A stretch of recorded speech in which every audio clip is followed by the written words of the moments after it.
And then it just cuts. Yes. Hello. Good How's it evening, going, everyone. kid? Hey, y'all. Hey. Hey, Man, everyone. Name this lyric. A court is in session, a verdict is in. No appeal on the docket today, just my own sin. Tupac, No. Biggie, George Strait. No. Johnny Cash. No. Dang it. Professor, you out on this one? No. Yeah, Shania Twain. I don't know. Those boots are made for walking. That would be that's not even awesome her if it either. was Shania. Hi, kid. Alex says, I've been talking about this with my coworkers. I'm here. You're in the right Hey, place, Alex. kiddo. You're in the right place, kiddo.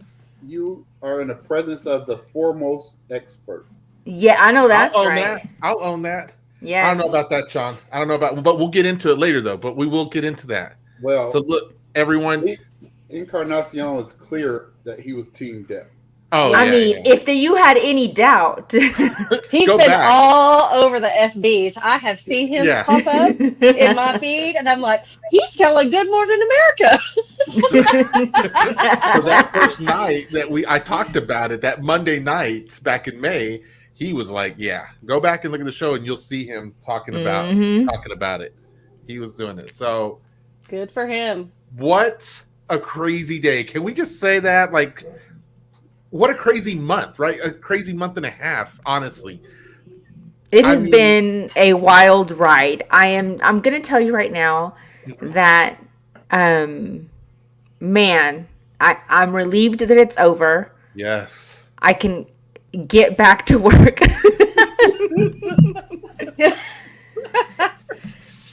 Alex said it's Wu-Tang. It is not Wu-Tang. Or y'all give up? Wait, I could be wrong. Up. I don't think it's Wu-Tang. And then, hey, Gabriel, thanks for being here. He said Wu-Tang for life. Wu-Tang for life. Oh. So that is My Own Prison by Creed. Oh, you know what? That was my next guess. How could I not knew get it. that?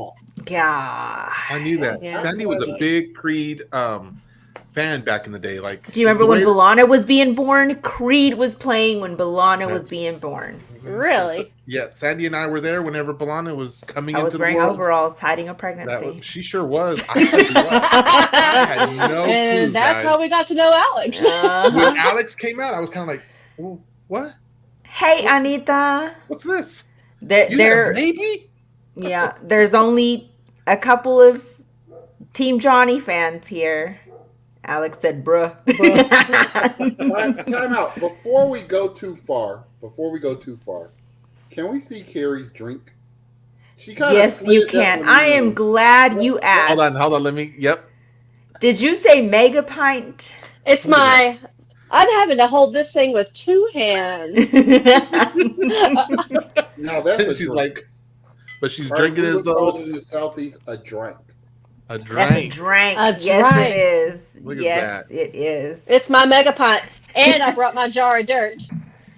Not her jar of cocaine. That's in another room. Believe it or not, because it happens. People have jars of cocaine. You wouldn't believe Just it. lying around. It's true.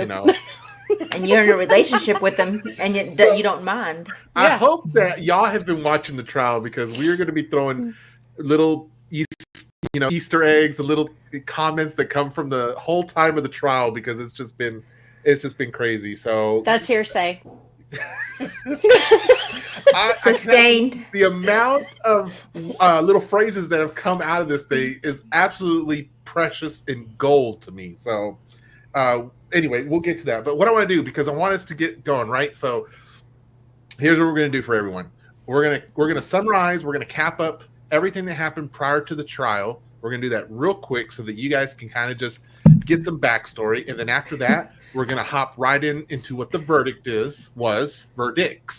Okay, because there's a lot of misconception out there, and we want to clear that up and make sure everyone understands kind of what happened there. And then we're just going to relate the verdicts and everything that happened these last 6 weeks and how it comes to there, where we're all feeling with it, what we're all thinking, highs, lows, all that kind of stuff. Okay. All right. So with that said, I did homework, guys, for us. Okay. So going back to 2009. Oh, hold on, Professor. Yes, Professor. Can we get a sliding I thought you were scale? talking about Jameed over there. He is. What did he say? He was going to say something. I'm sorry. You go ahead. You have to help I me just out. started laughing at him doing his homework. Sandy does a lot more homework on her shows than I did for this, so I was That's actually true. trying to, what do you call that?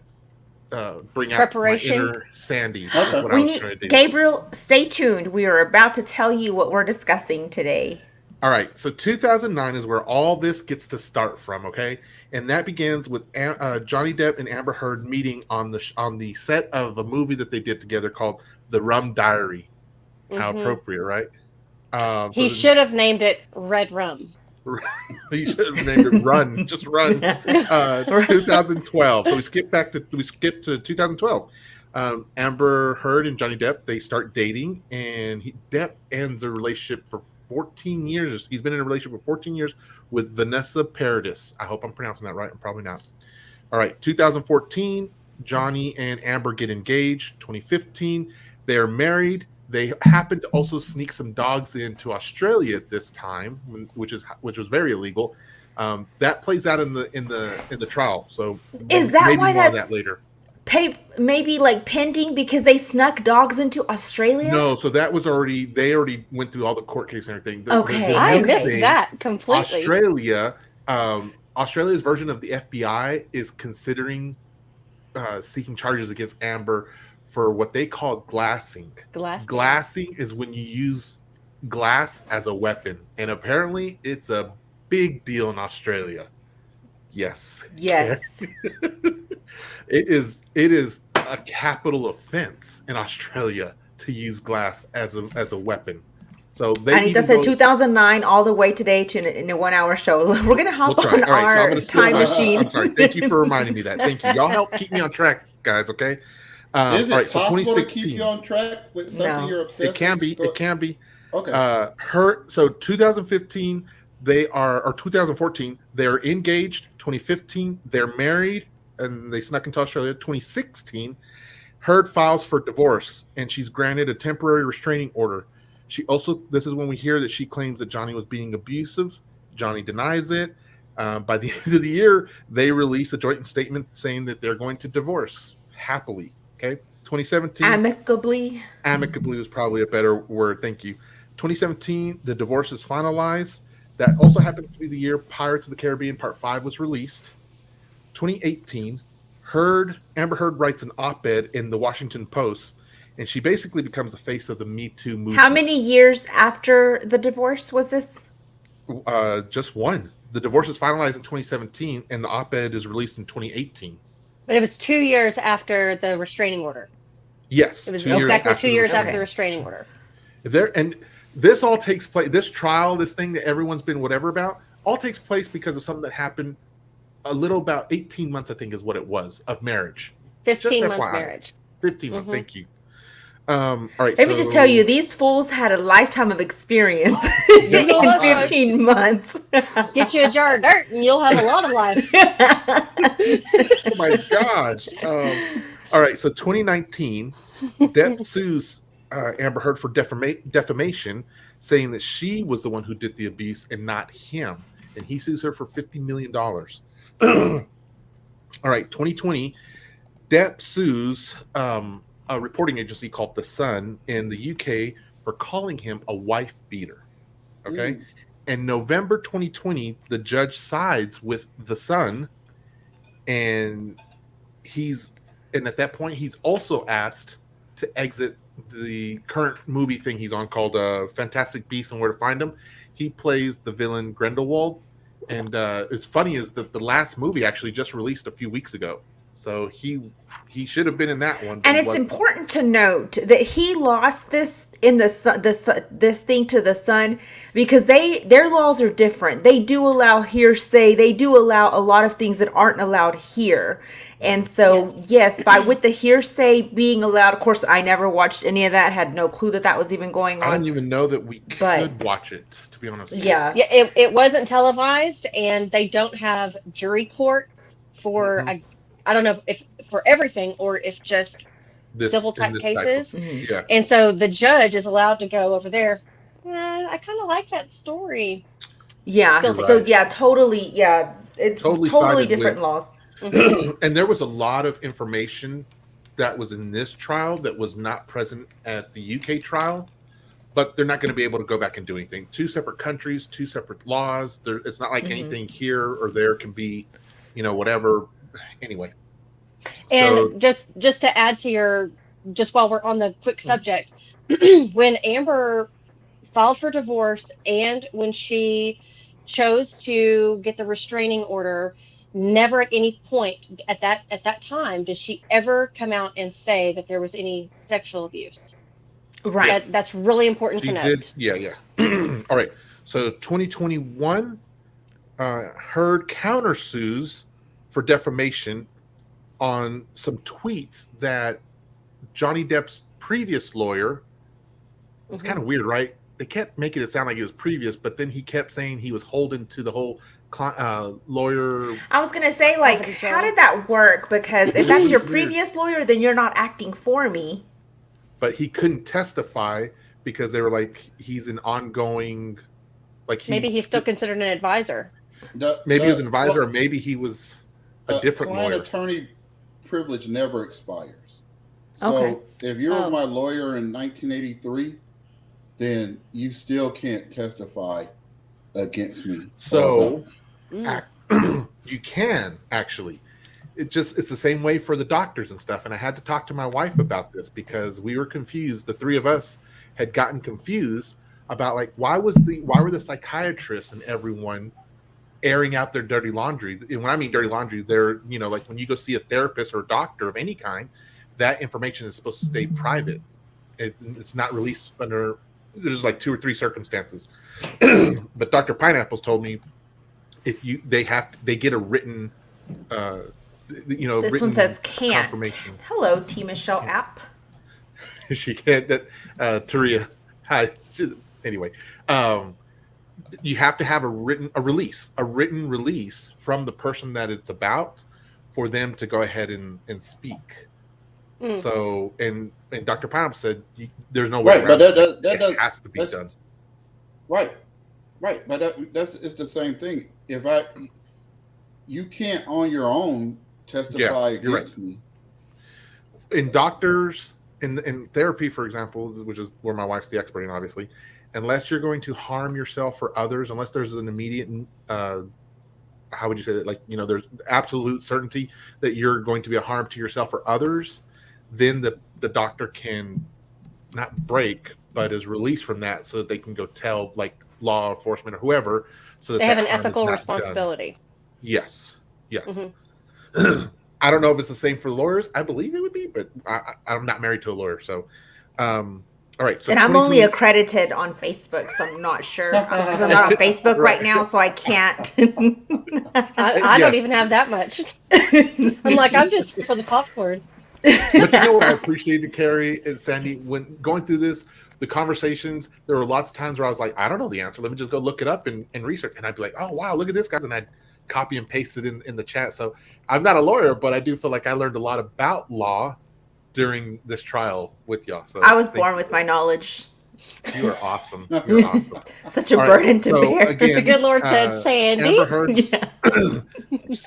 Amber Heard, she countersues for $100 million against Johnny's defamation case because the lawyer, he put some tweets out there. I mean, they were pretty, Amber Heard, you've got a smear campaign, you're lying, blah, blah, blah, all these things. So they were legitimate in attacking They her. weren't that hard to prove that they were defamatory. But they were taken down, but the damage is already done.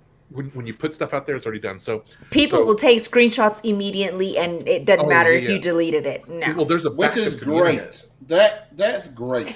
By the way, the way, not for us regular people because we make mistakes all the time, but for famous people, they because they that say accountability, right? And then they go, oh no, I was hacked. That it used to be I was hacked, and then it became, let me delete my screenshot, but let me just delete my tweet or Facebook post or Instagram post.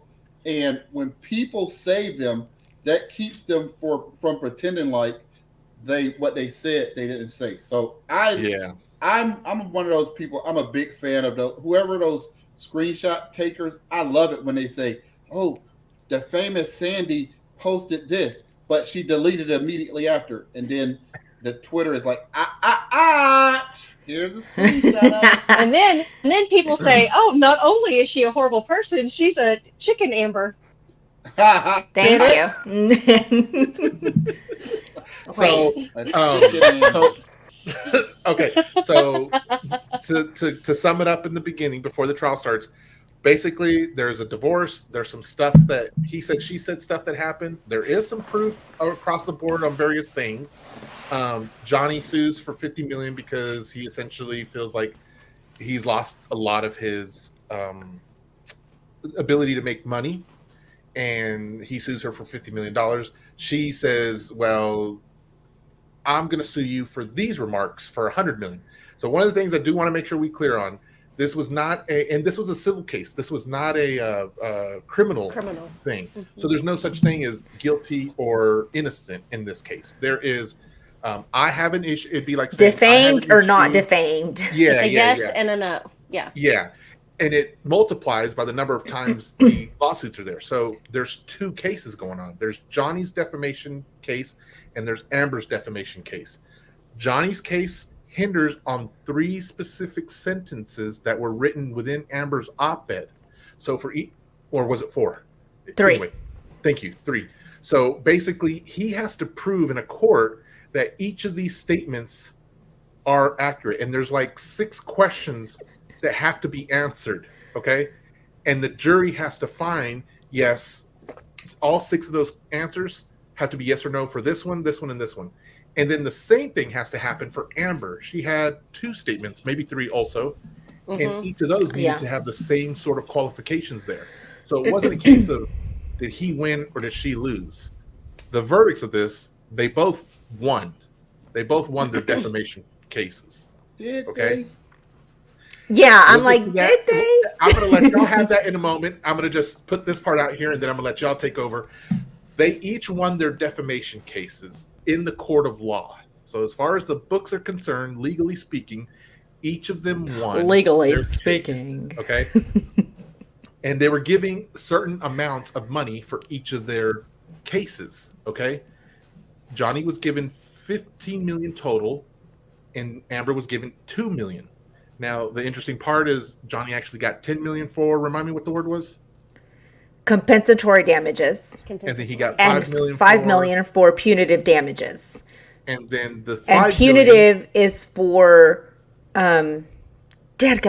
I had it. It's supposed to make people like for the one is for the damages against them, which was the $10 million. Yes. The $5 million was to help others, deter others from trying to do this. But there's a cap in Virginia. And so that's why the judge immediately struck it down to $350,000. That's the cap. That's the max that he can receive. And for Amber, she got $2 million for the compensatory. And then she got 0 for zilch. For what? In the punitive damages. In the punitive. So with that being said, I'm gonna I've talked a lot in the beginning. Now I want to give it to you 3 so that you can kind of start. Okay, sharing your feelings on everything. Couple of comments coming in here. Anita would like y'all to know that I'm very modest. Thank you. That's right. She must mean another Sandy on another. Right. She specifically said Sandy Dandy. That's my first and last name. And then Alex, I watched a guy who was using a machine learning to detect exaggerated emotion. Johnny testified similarly in both court cases, and Amber's was shown to be more forced and heavily exaggerated than the first time she told it, meaning she added an emotional show thinking it would be in her favor. Interesting observation. Jamie is frozen. Jamie, I don't agree. Johnny won. And T. Michelle says, technically, Depp won financially. Okay. Who was that last part? T. Michelle. Teresa said, what? Technically, Depp won financially. So here's the thing. There was 3 statements that were pretty heavily on Johnny because he's been out of work for longer. That's what I thought, because Amber's claims only came up back in 2020. So I don't know. And each time I don't know. So here's the 3 questions that Johnny had to prove. Okay, so number 1, did you find that Mr. Depp has proven all the elements of defamation? And the answer is yes or no.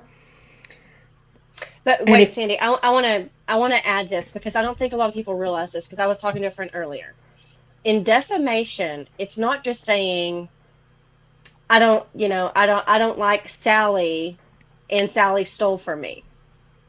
That's the you break the First Amendment of freedom of speech whenever you choose lying and you choose malice to say that that Sally stole from you.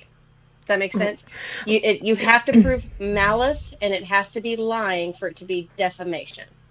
So, yes, and on top, piggybacking on that, yeah, that's what Amber was upset, because if she felt like it violated her First Amendment, yes. You can write anything. You cannot defame a person when you write.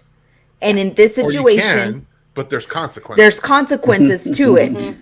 I mean, so I was hoping you would hit on that, just so that everybody understands why she kept saying I'm an American and why she kept saying First Amendment up against defamation. Because I think some people think defamation just means, ew, I think you're ugly. No. Right. Or, ew, I think you're a bad worker. No, that's not defamation.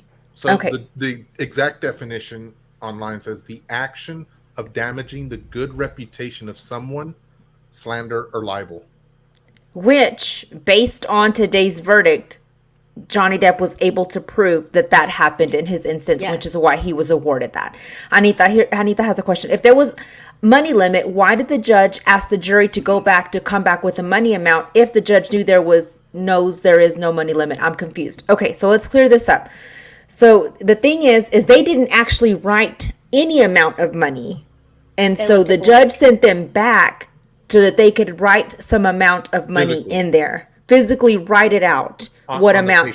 We don't know what slot was missing. It could have been Amber's, since she didn't get anything for punitive, which that's what I was thinking it was going, but it could have been anything. It could have been the compensatory amount. We're not really sure.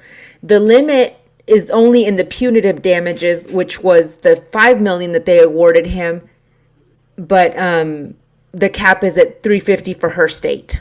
So I hope that clears it up. Which still makes me kind of on what Anita is saying, but kind of in a different vein. It makes me wonder if the jury either messed up and was trying to do that $5 million in a different bracket, thinking that he was actually going to end up with $15 million. Because why would they put $5 million if they knew it was only going to be $350,000 that he could get total?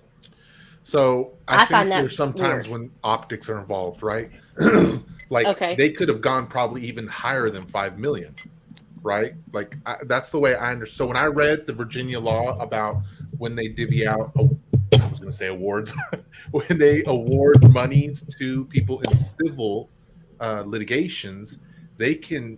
So we heard them say 50 million and then countersue for 100 million. Juries get to say that can be more or less on the compensatory or the punitive. So even though they were requesting this, the jury, just like today, you feel Johnny won. Well, Johnny did win in his defamation case. He didn't get awarded the 50 million that he requested. So the jury came back and was like, hey, we're changing that. I did put in the comments, everyone, the definitions there. So the compensatory damages awarded to plaintiffs are designed to give justice to them after being wronged. Punitive damages are designed to prevent others from being hurt by the same or similar actions, which is still weird, right? That sounds weird. It's like you won't get $5 million, but you'll get $350,000. Yeah. That doesn't deter me from talking smack. But maybe, obviously, like you were saying, optics. Maybe it's a thing where the jury is saying we're going to say $5 million, just so some lay person who doesn't really understand the law, who thinks they might want to lie about somebody being a wife beater, they won't do it because they think that $5 million.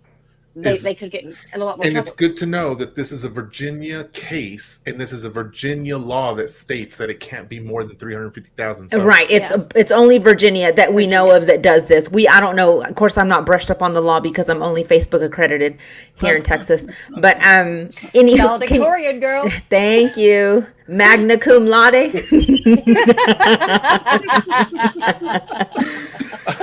So Look at the professor. It's like an onion, so there's a lot of layers, and it's been so cool watching this from the beginning because we've had a lot of these same questions we were asking. I was researching a ton every time Sandy, Echo, or I'm sorry, I didn't want to put everyone's name. Every time it's Sandy or Carrie or others in our conversation group were asking questions, it just piqued my curiosity. I was like, what is this and what does it mean? And what are these totals and how does jury work? And I was like, how is the difference between civil and I can't even remember what the other one was, but anyway, so there was a lot of stuff to listen, and a lot of people were asking questions while we were watching this, and we were learning from them and researching to figure it out. Because like, okay, anyway, you were on a track, I think, Sandy. So right? I was just going to go over what Johnny had to prove and what Amber had to prove. Okay. So number one, it's 1A. As to this statement appearing in the online op-ed entitled Amber Heard, I spoke up against sexual violence and faced our culture's wrath. That has to change. In the Washington Post online, I spoke up against sexual violence and faced our culture's wrath. That has to change. Do you find that Mr. Depp has proven all the elements of defamation? And so if you answer yes or no to the following questions, Mr. Depp has proven by a greater weight of evidence that the statement was made or published by Mrs. Heard. The statement was about Mr. Depp. The statement was false. The statement has defamatory implication about Mr. Depp. The defamatory implication was designed and intended by Mrs. Heard. And due to the circumstances surrounding the publication of the statement, it conveyed a defamatory implication to someone who saw it other than Mr. Depp.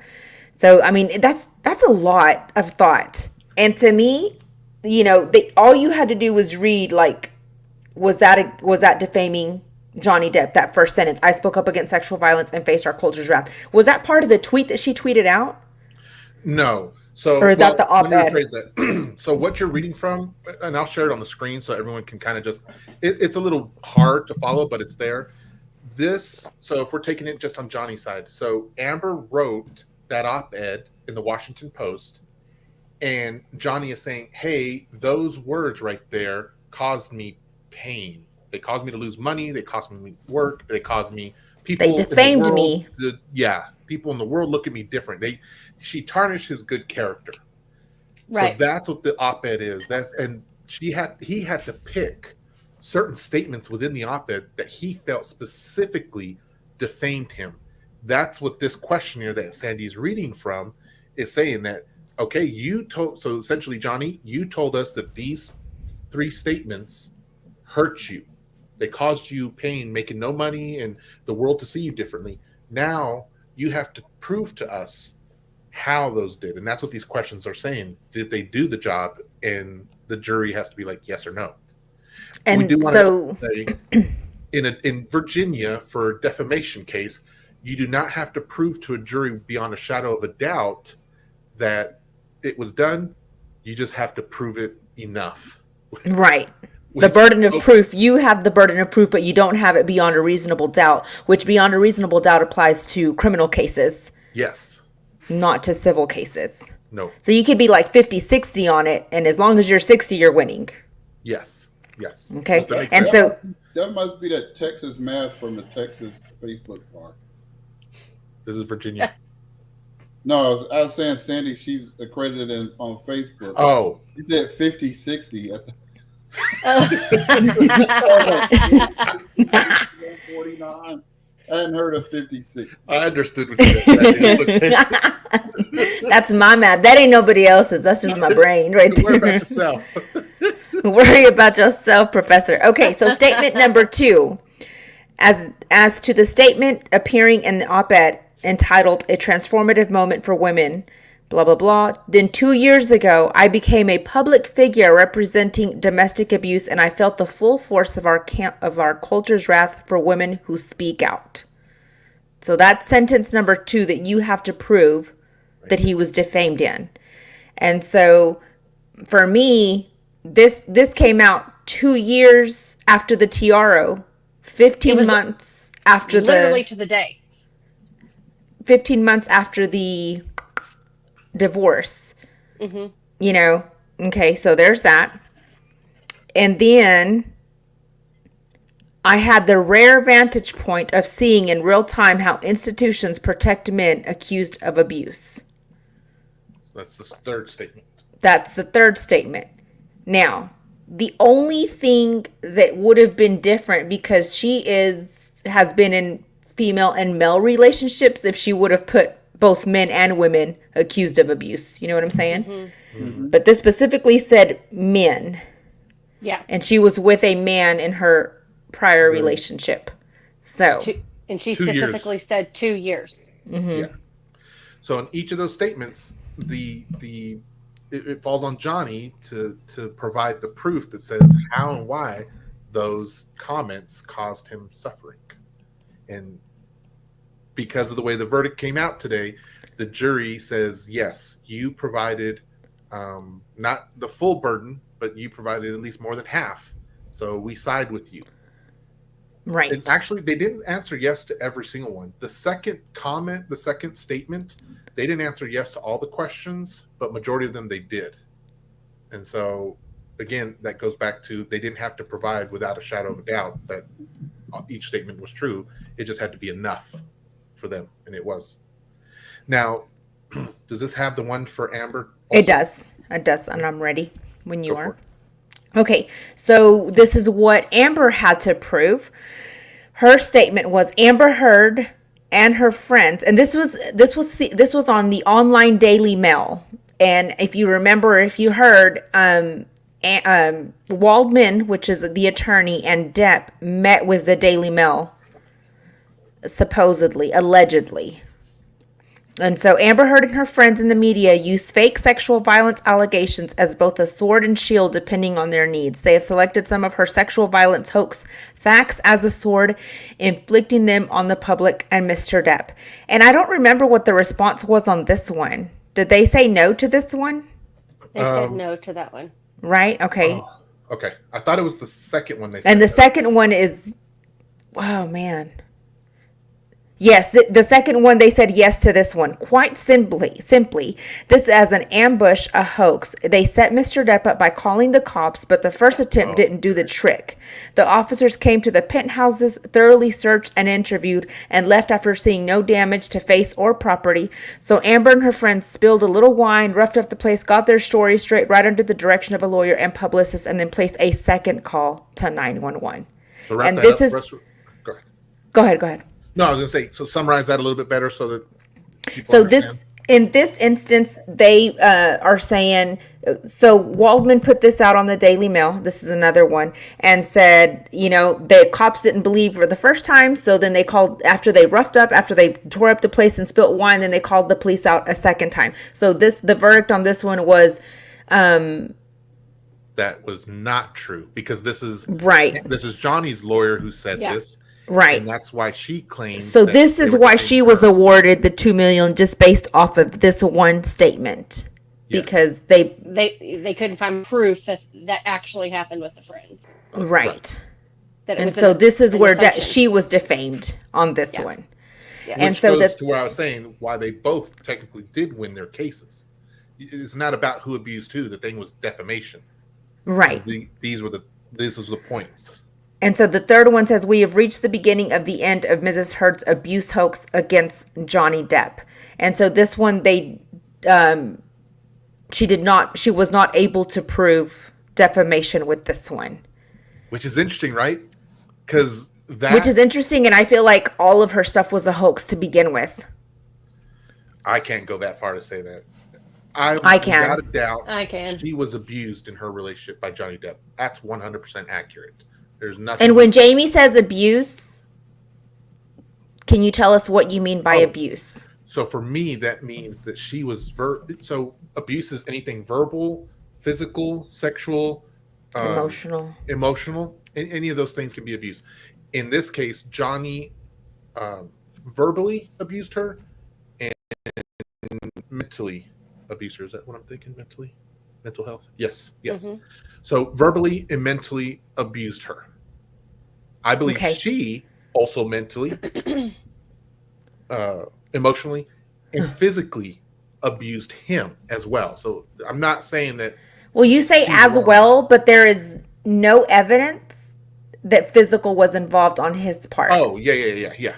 No, but he did verbally Even though, emotionally yes, abuse her. and yes. you know that I've agreed with you with the verbal and emotional, but Yes. that's where I draw the line. My difference is that his abuse stemmed as a reaction from the instigation that she brought on. Sure. And I base that on her recording him and where he's slamming the things, and she is instigating, antagonizing. I don't feel that an abused person, yeah, because if you remember correctly, the video that TMZ had cut out her snickering, and so based on that, the and just other things, she was very antagonistic, and so I feel like his part of his emotional and mental was just in retaliation to her being the way she was. I don't disagree with that either. I don't disagree with that. Yeah, I have to lean with Sandy on this one. So when I look at it, I'm thinking of like this. All right, let's start off with what is their age difference? We know that Johnny Depp is 56 now, right? I think so. I think she's like in her 30s. She is now, but she kept saying over and over, I'm married to somebody who is more than half my age. So I think she was probably 23, 24, 25. He was at least 50 or higher. So, okay. So when you have those situations right now, when you have those situations, what is the typical reasoning for a 20-something-year-old starlet to marry a 56-year-old hundreds of millionaires? Money, power, rank up in power. To me, the whole time she was gold digging. She was hungry to be Mrs. Depp. So that's kind of my perspective that I wanted to bring in from the outside of the trial to try to get to the basis of human behavior, right? Because she thought she was getting something. What do you think he thought he was getting? So what do you think a 49, 51, 52-year-old man was thinking when he married a 23, 26-year-old? He wasn't thinking with the correct head. I don't know about that because here's my take on it. You know, Johnny during the trial talked about that part. He talked about what interested her and why he was interested in her and stuff. And when he met her, he was with someone else already. He couldn't, and they didn't, anything. But when he was starting his divorce with his separation from, I don't remember her name, Victoria or whatever, he had kind of started liking her. But Johnny Depp has this real Southern gentlemanly charm is what he kind of code that he has. And I think he really just liked her. And he mentioned how the positive qualities that he saw in her and what he liked. I'm not saying you're wrong, Sandy. I'm not saying you're wrong. I'm just saying, in addition, I also think that he genuinely did like her. Oh yeah, I mean, he had the fish has to be reeled in, right? Mm-hmm. And yeah, he said it was had to play a role to get the role of the performance of a lifetime, Professor. So she got it. You get there, and now you're there, and then all these things start going wrong because he thought he was getting one thing, she was hoping for another thing, right? Which was, think about the roles that she was getting before she married Johnny Depp, and think about the roles that she all of a sudden started getting when she was with. Did her acting get any better, or was it one of those Hollywood insider situations? So she didn't get so that didn't happen for her. She wasn't getting good roles before Aquaman, and she wasn't getting good roles after Aquaman. But she wasn't, because what I told you, got Aquaman without Johnny Depp.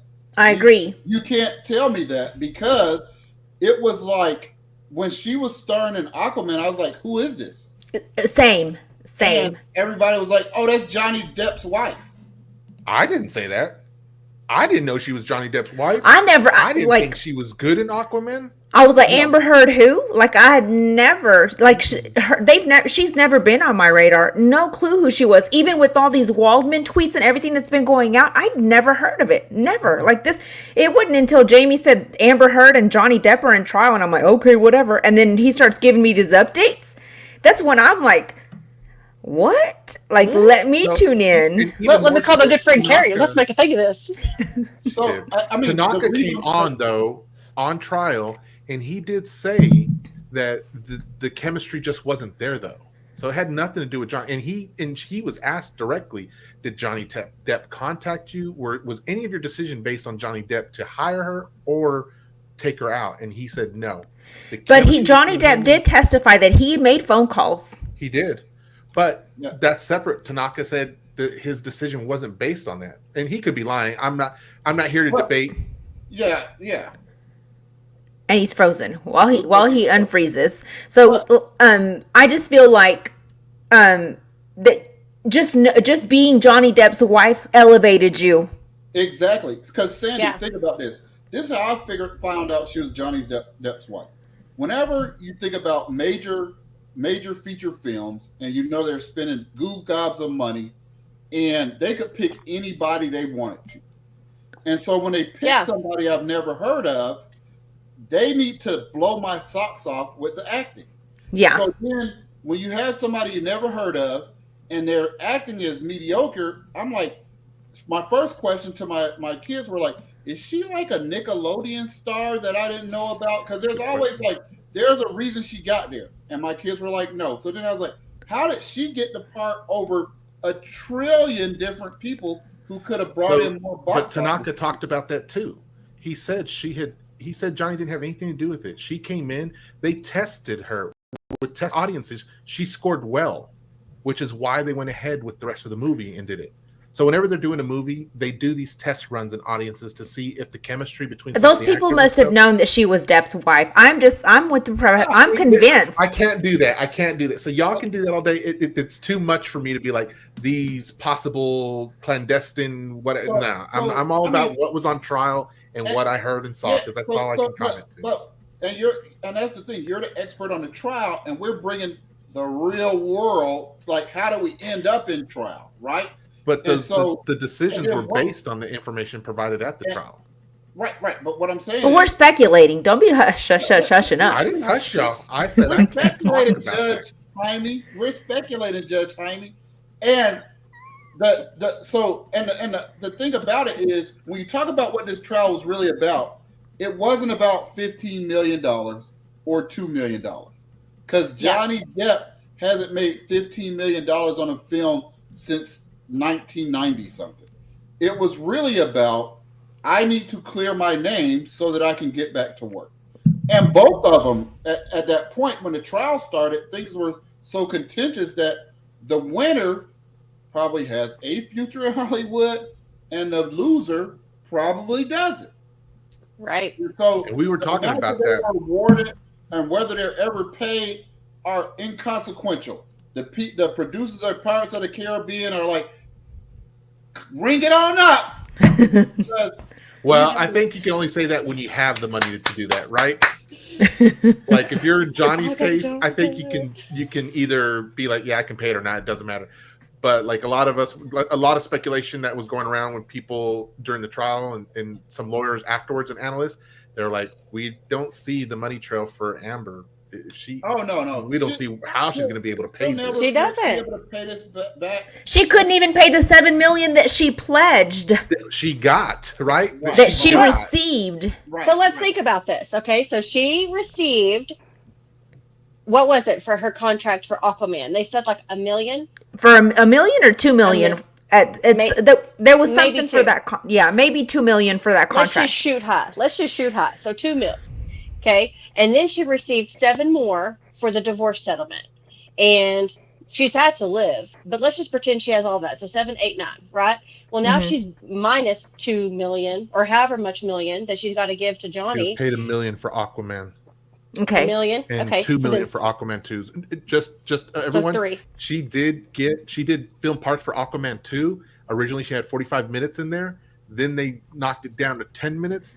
And WB finally was like, "Yeah, never mind. We're just going to axe her whole part." But have they axed her? Nothing to do with the trial or Johnny Depp. It was just some audience testing. But go ahead. No. That was part of the trial. That has to be. There's no. Yeah. Anyway, there was a whole petition. There was a petition going out to get her axed from it. Yeah, that too. Anyway, Kay, I was just giving you the amounts that she made. So she made $1 million off that's Aquaman perfect. 1 and $2 million off Aquaman 2. And then $7 million off of the divorce, which she said she's pledged to these other places, ALU, where that's where she became the face of domestic violence, and then the second one was the Children's Hospital. She did not give any of that money, or very little of it. Like we're talking like $100,000. I can't remember, but it's very little that she's given. Very minimal. And in fact, Johnny Depp's CPA, Mr. White, cut the checks for that. So he told the court how much it was. I don't remember. It doesn't matter. So again, she's been living, and then $6 million got tied up just in her lawyer fees. She doesn't even have the 10 to give back to Johnny for winning this. She's never made that amount of money. True. But and for Johnny, he's like, she could keep all that money. Because guess what? Yeah.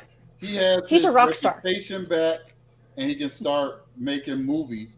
And Johnny's finances have been up and down over the years. So I'm not saying that if he had lost this, he might not have been really able. I don't think he could have either, unless he sold all of his properties. Yeah. But what he can do is start cashing back in on his name.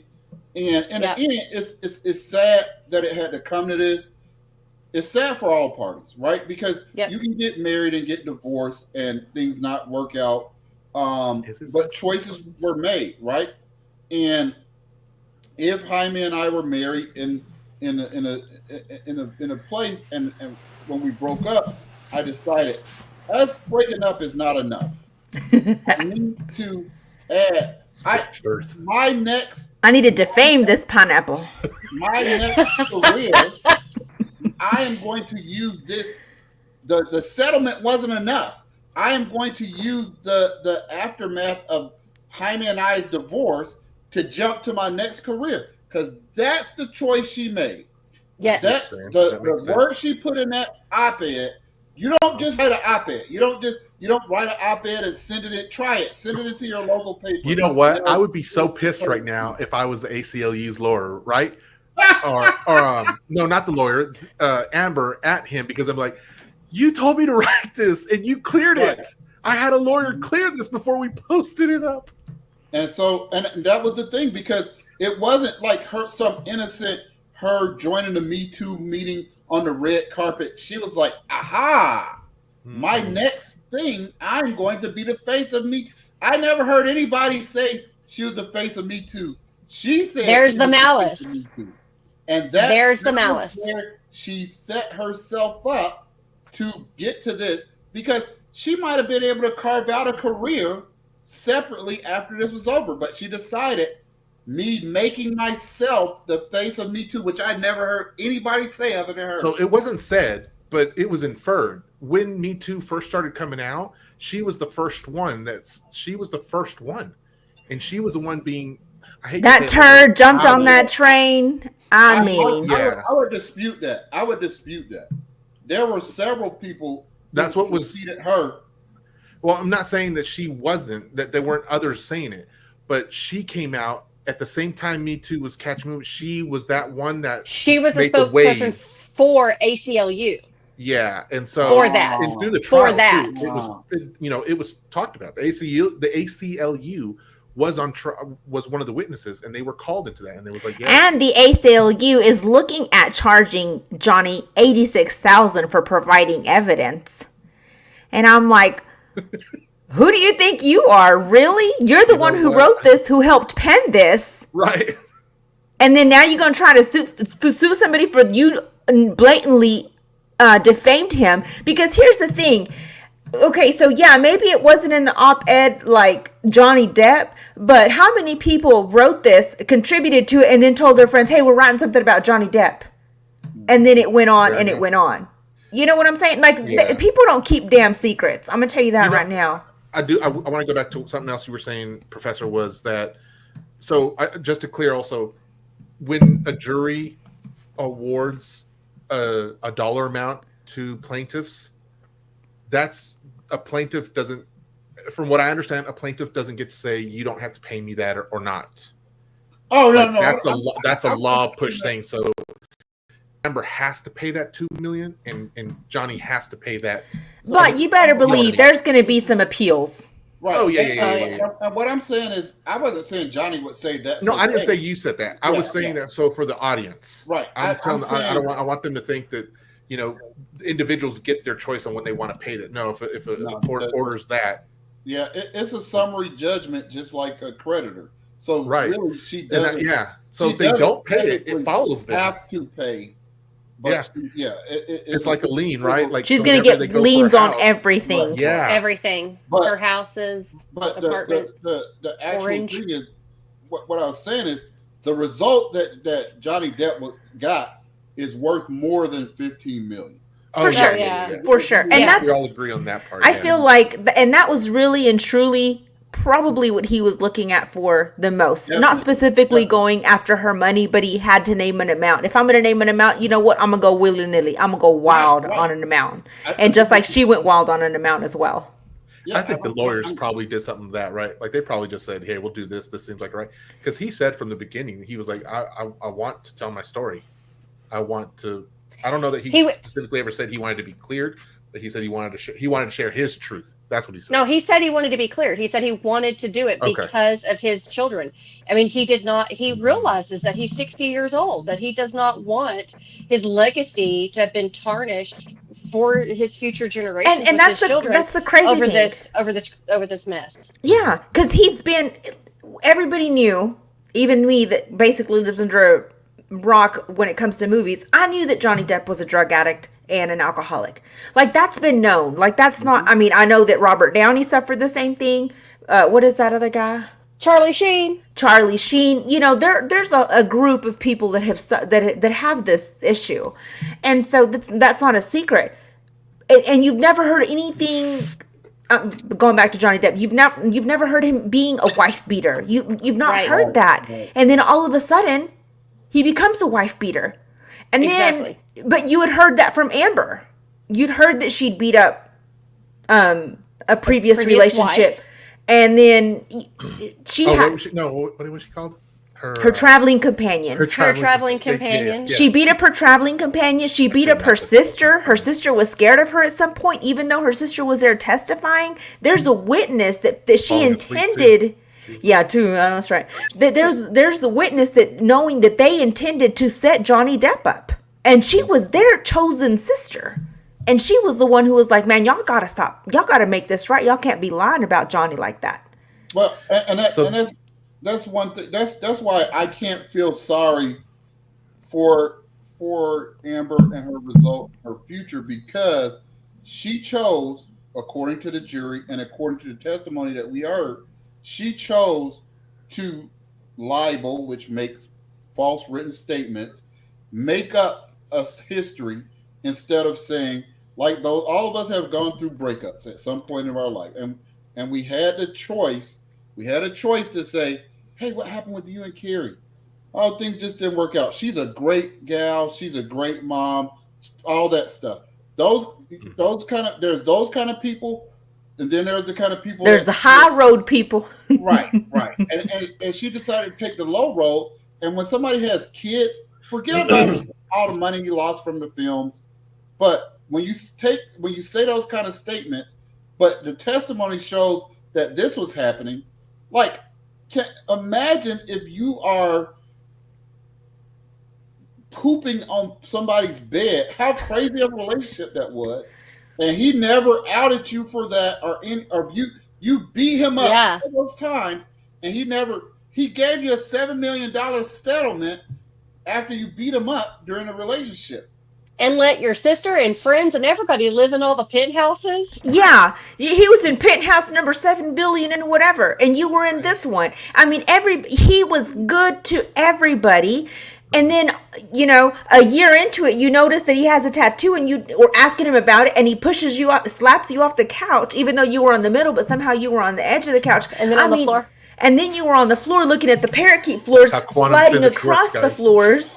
I mean, it just, all of it was so damn exaggerated. Let me get my Megapont. I know, that's right. And then, I guess, I can't remember who it was. It was either CPJ or Jamie that started sending body language expert. She'll hop back in. Yeah. They were sending body language experts. Jaime was talking about that. And so it's like I was like, I'm not a professional body language expert, but man, I have felt like she has been deceitful this entire testimony. Then Jamie sends us these videos where everybody was mostly in agreement that she was deceitful in her testimony. So it was just really hard to believe.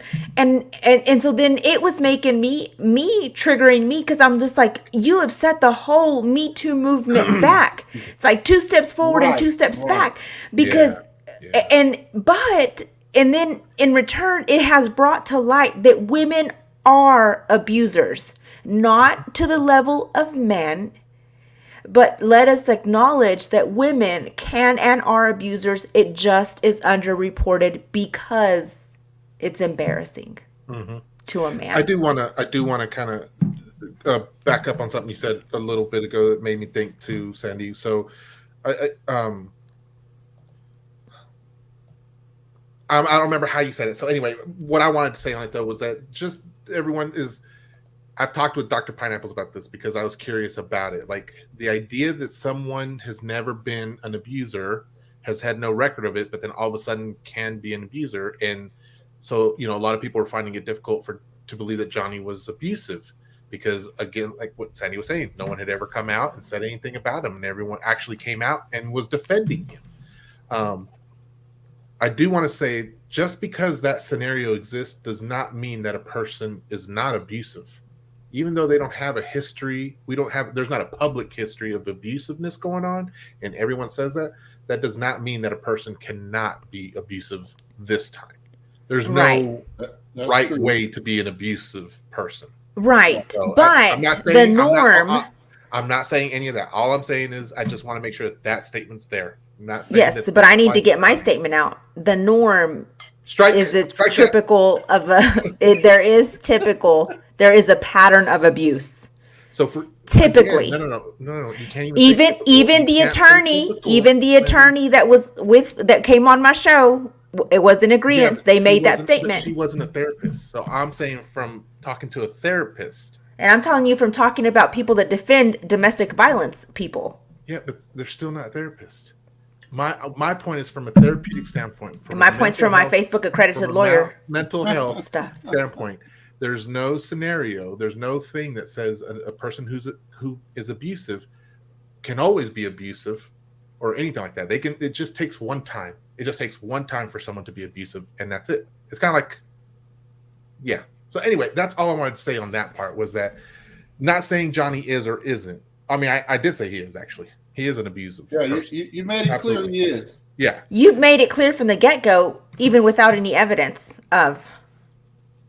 I don't think so. I think you said he physically, even though we had no proof of it. I had to keep telling you, Jamie, I'm gonna go back to my messages, girl. You can, because I didn't say physically. Rod, objection, hearsay, compound. Absolutely. Yes. Emotionally and verbally, he was absolutely abusive. You probably inferred that I meant physical because that's what it means for you. I don't infer nothing. Oh my God. Okay, let me go back to these comments real quick. Okay, so Anita says, with all this lawyer lingo talk, I'm going to need one of those drinks from Carrie after this show is over. Sean said, she a fake. Eric says, I think the sexual abuse is what the defamation allegations were all about. Which technically, they couldn't prove. Sean says, she need money. Sean also said, bye, Amber. Oh, wait. He said, it's in the bank. Joanne said, my thinking is Amber was a gold digger and Johnny was an older man with a young chick on his arm. All good until shit hit the fan.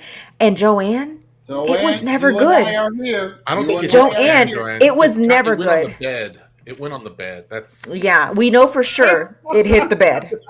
Hold on. Johnny said he said she tried to tell me it was the dog. I was like, I know what dog poop looks like. A 4-pound gosh. Yorkie Yeah. did not lay a 10-pound turd. No. It's so fun, y'all. One of my husband's very favorite sayings. Sorry, How man, many I'm gonna put husbands your you got? business out there. He says, "Well, shit the bed." I'm like, Amber turned. Oh my god. Oh my gosh. Let's just talk. Did you catch up on the? I did, yeah. Okay.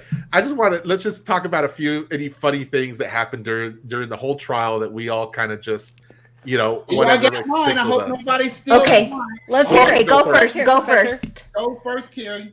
Oh, okay.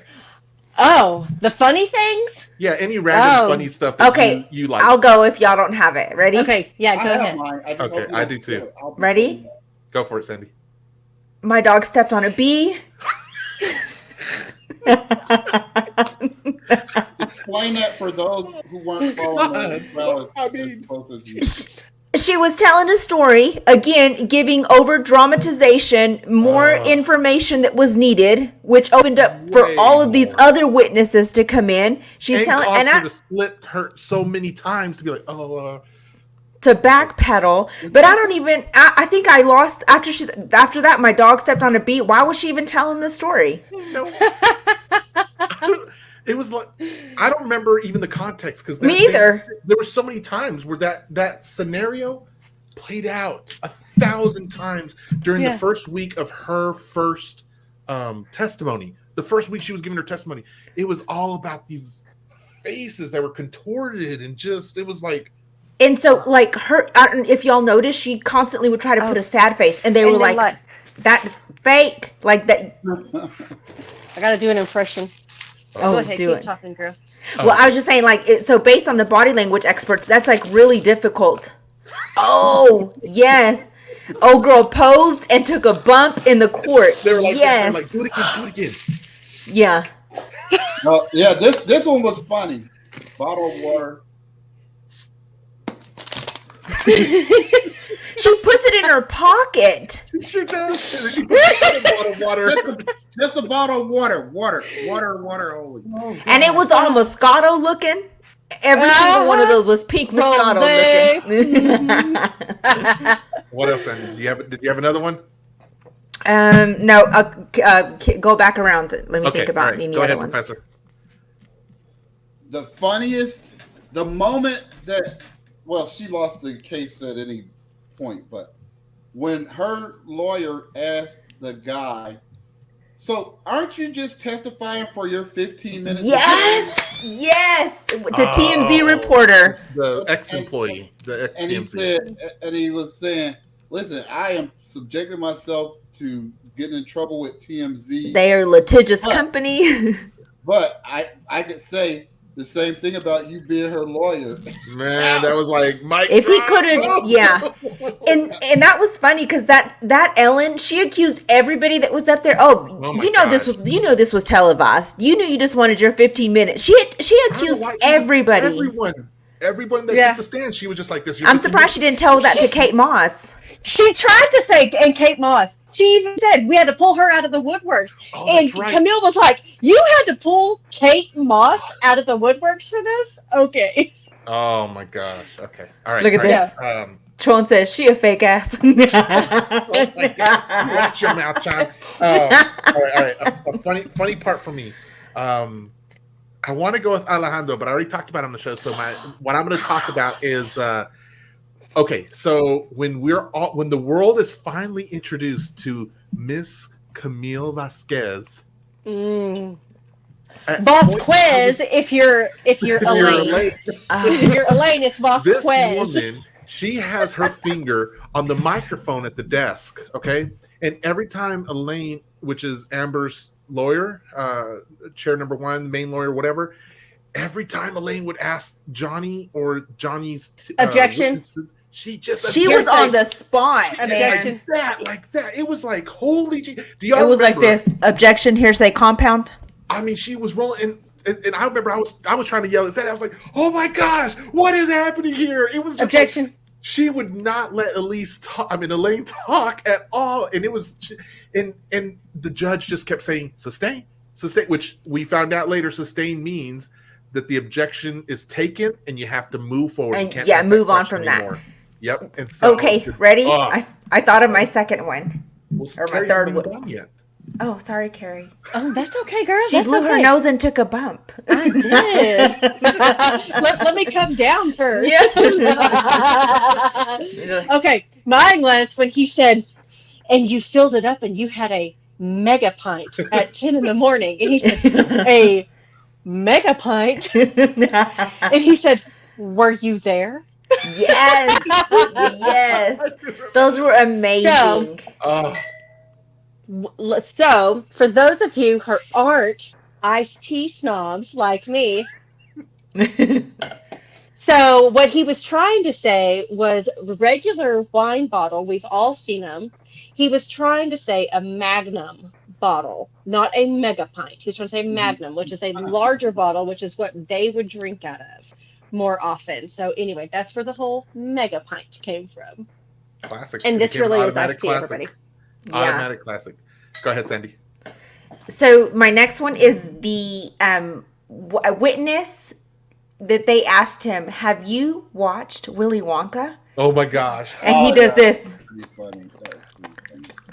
Do I have to answer that? Do I have to answer that? And the judge goes, you answer questions. That was the most awkward thing. I'm like, what is he doing? He looks like a goat. He looked like Pinky in the Brain. The Pinky off of that. Oh my gosh. A lot of people were commenting that he had what was it, Adderall, right? They said it was Adderall, but he had some of Amber's bump. No, he took a bump. Because I have 2 kids on Adderall, and if they ever did that, I'd probably slap them. Well, no, that's what they were saying. That's what you get when you take more Adderall than you need to. There's a specific word for it, and the comments were lined up. Dry mouth? No, it's specifically for people who have ADHD. They take Adderall, but they take too much. They start doing what he did.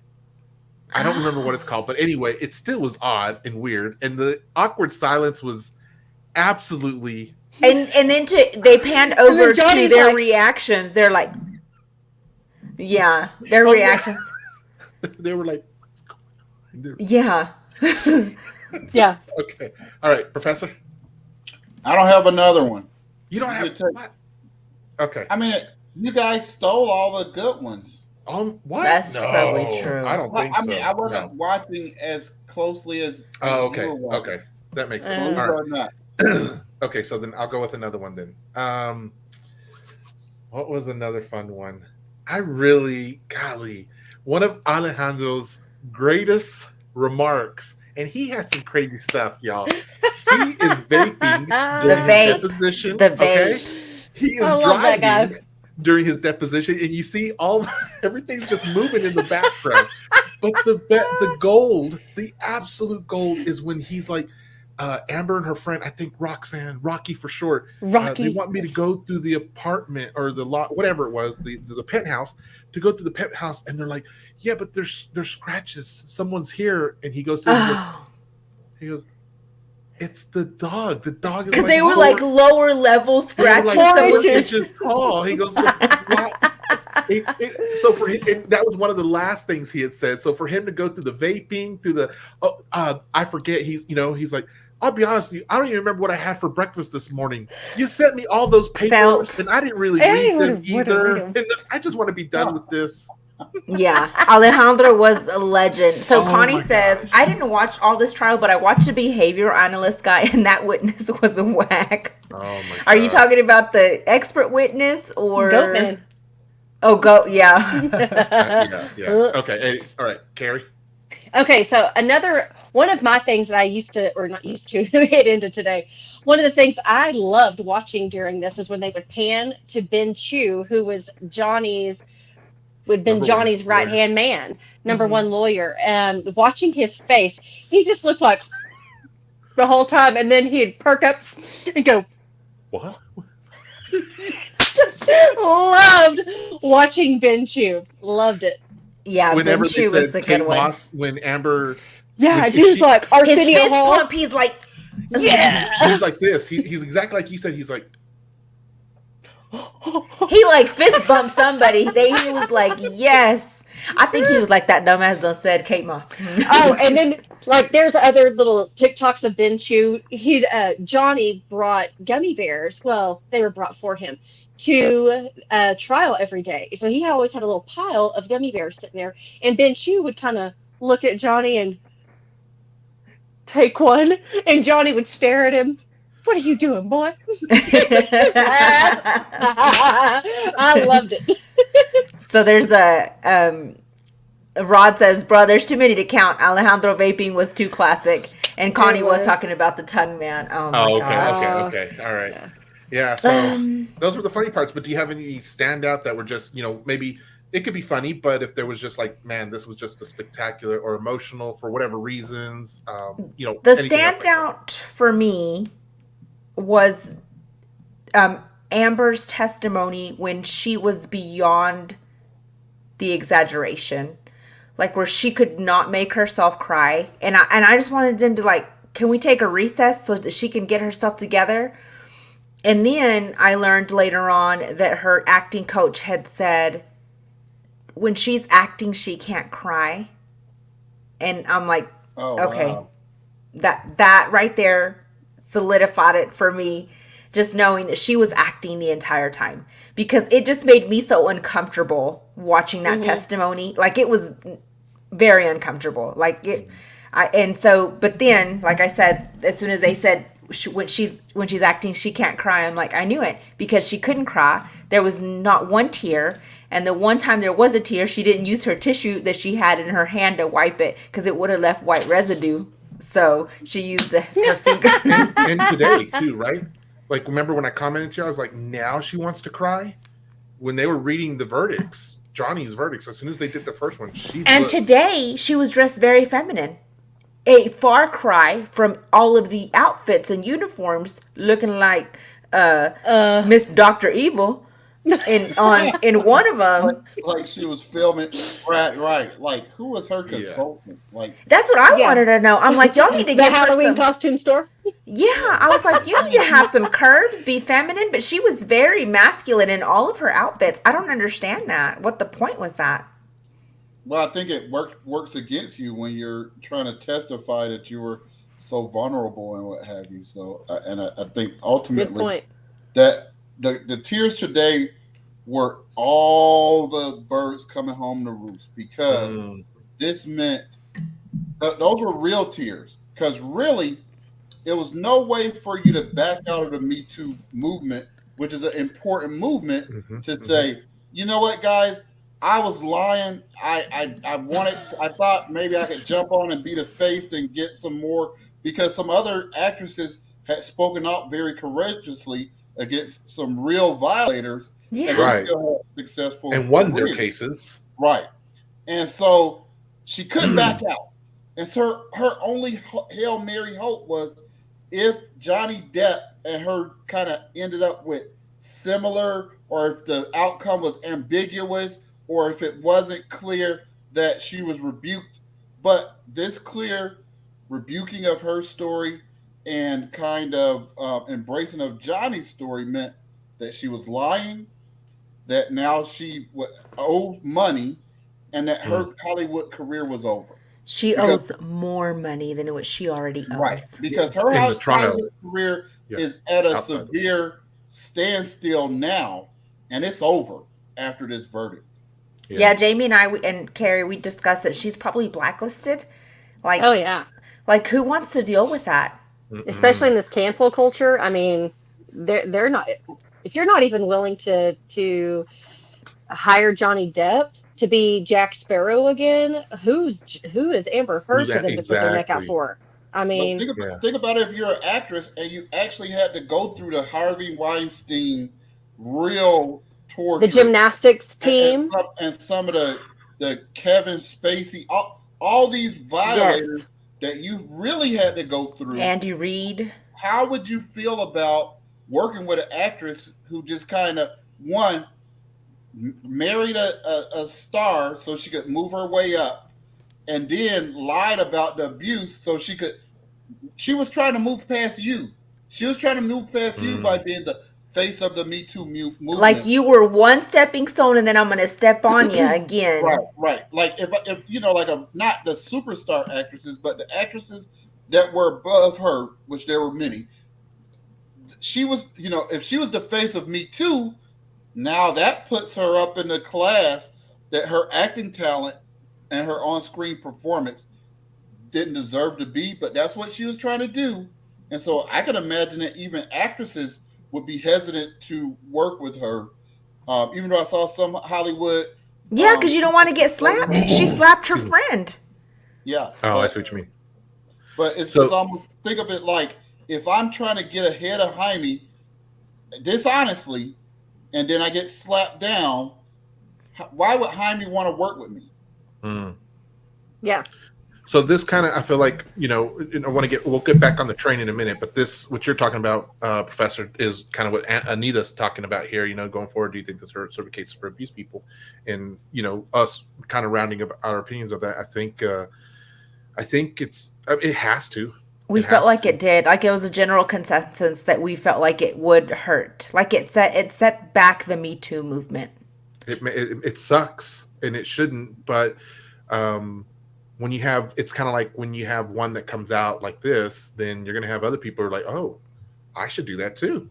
And eventually one of them is going to pass okay, and you know what I mean? And it's going to be wrong, but we're going to side with it and all that stuff. But yeah, I think it does. I mean, my hope is that it doesn't.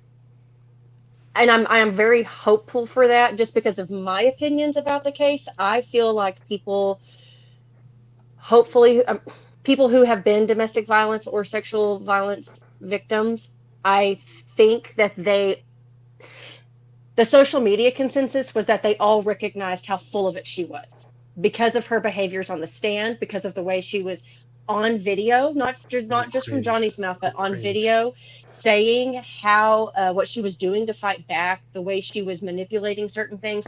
True victims typically don't behave in the way she was doing. And let me pause you right there. And typically, I would never treat a true victim or say the things that I've said. No. To someone that I know that it's been domestic violence situation. And one of her claims, and I feel like it's very important to say this, one of her claims against the sexual violence, what she described was literally a torture scene. It was horrific. It was not that any sexual violence is a walk in the park, so I don't want to say that disrespectfully, but what she was describing was truly I'm going to chain you into a basement and torture you. And so for that's where, Jaime was talking about what shocked you the most, that she could go that incredibly far with her lies, that she could go that disgustingly far into a torture scene, that it was so grotesque, truly. I mean, I almost threw up over the deal. And this is where we lost Jamie, because Jamie was like, if he did this, like, I'm done with him. Like, I mean, Jamie was done with Depp a long time ago, but I mean, like, I think this was just icing to the cake, the straw that broke the camel's back for Jamie. I just feel like if he was capable of that kind of torture, there would be somebody in the previous 4 decades that when he was raging out on drugs with, and or sober, that would have come forward and said this. But you gotta remember that anyone can be abusive anytime. I don't think that, and I'd be curious to find out. Find one abuser that has come out with saying. I can only hear one person at a time. Hold on, Carrie was talking first. Let me let Carrie finish her thing. I would be really curious to find out some of the, and Sandy may know this because of her true crime knowledge, but I would be really hesitant to see if there's any, or not hesitant. I'd be really curious to find out if there was somebody who literally started off with torture as their abuse. Don't they typically start with, we're going to test the water with torture. Now we're going to go a little bit, or with abuse. Now we're going to go a little farther and a little farther and a little farther to get all the way to torture. And I guess that's where my brain goes, is like every serial killer has a pattern. That's where my brain goes. But you're talking about serial killers. We're talking. It's different from. I know that. So, but I mean, let's you're not talk wrong about in the. that. But hold on, I want to make sure Professor gets to say his point. Okay. But Carrie, when speaking to the only professional I have in this who lives in my house, I'm married to, so I could ask these. And these were great questions, by the way. So it's not like I was trying to disprove or prove anything. It was just questions. Right. I was like, man, this is good stuff. I want to know. The one thing that Dr. Pineapples was absolutely sure to share with me was that there's no such thing as typical when it comes to abuse. Right. Just period on that. Right. And those attorneys told me too, because I was using the word typical. What were you going to say, Professor? No, I was just saying, to say anybody, I don't think you were conveying what you were trying to say. That I don't think anybody can be abusive at any time is not what you really wanted to say, right? Is that what I said? Yeah, I think you probably meant there doesn't have to be some pattern to abuse. Correct. Yeah. If I said that, I apologize. That's not what I meant to say. I was going for what you misspoke, misheard. Right. Because, you know, I know it's not exactly the same as you know, the progression to being a serial killer, but you're not just going to be a regular person and all of a sudden become an abuser without any provocation or life change. You're in other words, if I'm not going to come home and just start beating up my wife, and I've never. Well, if she didn't make dinner, if she didn't, or do the dishes, no, just. I'm just kidding. No, but I hear what you're saying, though, Professor. But again, with it is, so there's that concept. One bad day. It takes one bad day for something to happen. Yeah, no, and it doesn't happen for everyone. That's true. But so, I think. But I also agree with what Sandy and Carrie have mentioned, is that I do believe that she was an instigator. I do believe that she was an aggressor. Right. And I do believe that she that's my prodded and about that one bad day. If I came home and baited you every day, and then you exploded on me, then I go, "Oh, Jaime's an abuser." I said the same thing. But yeah. To go back to Anita's point is hopefully it will not, right? Because you have I'm hopeful it won't. World that's predisposed to believe or not believe, and cancel culture, woke culture, whatever word that means everything that I'm against, right? And so whenever things like this happen, you do hope that it won't hurt, but some people are already predisposed to not believe what other people say, to believe a certain group. A lot of, if I'm a male, I'm going to believe certain groups. If I'm a female, I'm going to believe certain groups. And I just don't, I hope it doesn't affect future abuse sufferers, because New York just amended their law, which is still in place in most states and makes no sense, that, you get abused as a kid, you better get it out, because after 18 or 21, that's it. You better work through your trauma. We're cutting back $211 million on mental health care, but you better work through your trauma quick, because you're not gonna pay. Your statute of limitations is over to get paid for your suffering. And so this is kind of ties in with it, that people or institutions who benefit from abusing, unfortunately, are just as happy as the Team Deppers, because they're like, yes, one more crack in our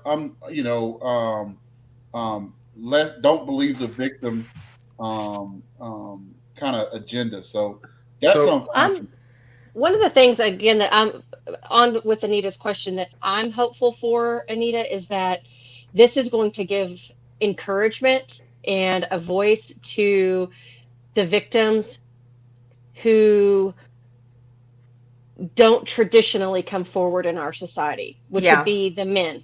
I have a hard time believing that, we see this on some of the reality shows of these, basketball wives, football wives, all these things. And I don't want to pigeonhole that group. That's not necessarily true, but very powerful, vocal, in the limelight women who do go home and abuse their husband in certain ways. that a strong male athlete is not going to come forward because he's been told you're a man and suck it up. I'm hoping that that's what this is going to, not just, and again, I want to make it clear, not just that group of people, but I any think it's person easy who to pick on them because they're on TV. They're in the limelight, yeah. There you go. They're in the And limelight. they're big and strong, and you're a man, and you're not supposed to. You're supposed to be the one that's supposed to sit down and shut up. You know, you're supposed to Yeah. be able to take that woman's slap. You're supposed to be able to take getting a heel thrown into your head. And you know, that was that a lot of happens. in the tapes.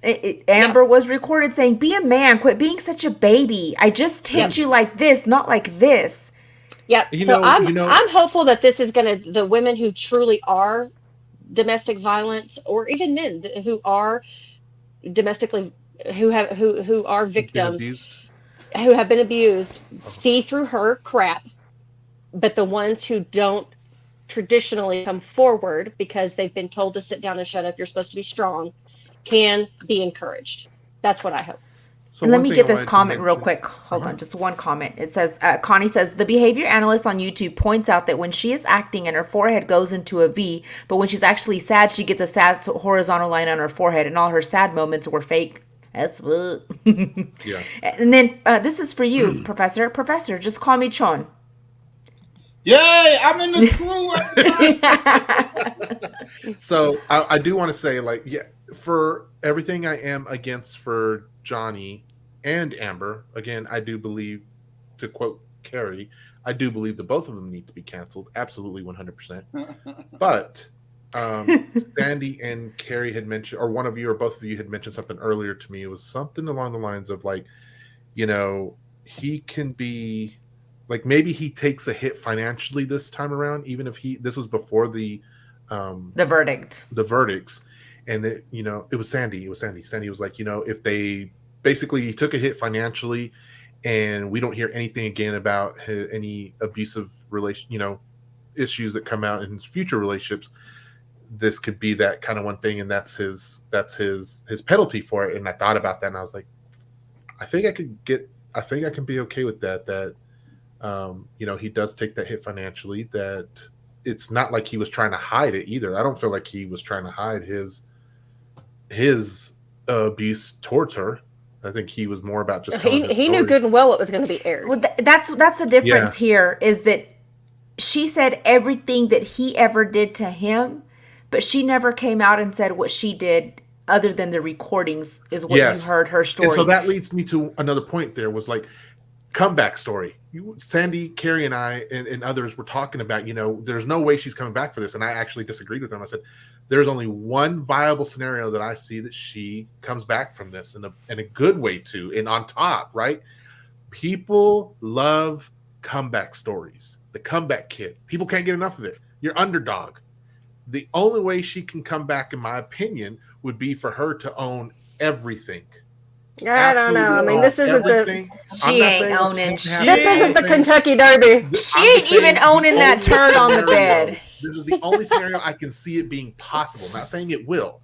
Is she owns everything. She make amends for it. She, you know, restitution, like the whole shebang. That's the only way I can see her actually coming back. All on I know top. is she better be calling Elon and say, Elon, Elon. hey baby, ¿qué pasó? Just to add, I think if it wasn't for the face of the Me Too stuff, she could possibly come back if it was something else. But goodness gracious, for her to come back now, it would mean the mea culpa is I lied about the whole thing. I lied about everything. And you're right, Professor. The black eye comes from the Me Too movement. Like, she can never come back from that. Never. Nobody would accept that. Because the only way you're right about the redemption story, and redemption being possible. That's the word I kept trying to think of. The redemption is possible, but it is going to have to come in a different way. She can't lie and say, I lied about the Me Too. Her only believers are the ones that are like, she's still being railroaded. Yeah, she did all that bad stuff, but I don't even know about that. Well, I look at Twitter. There's certain celebrities that are. There's bots. Those are bots. There's bots, Shmeed.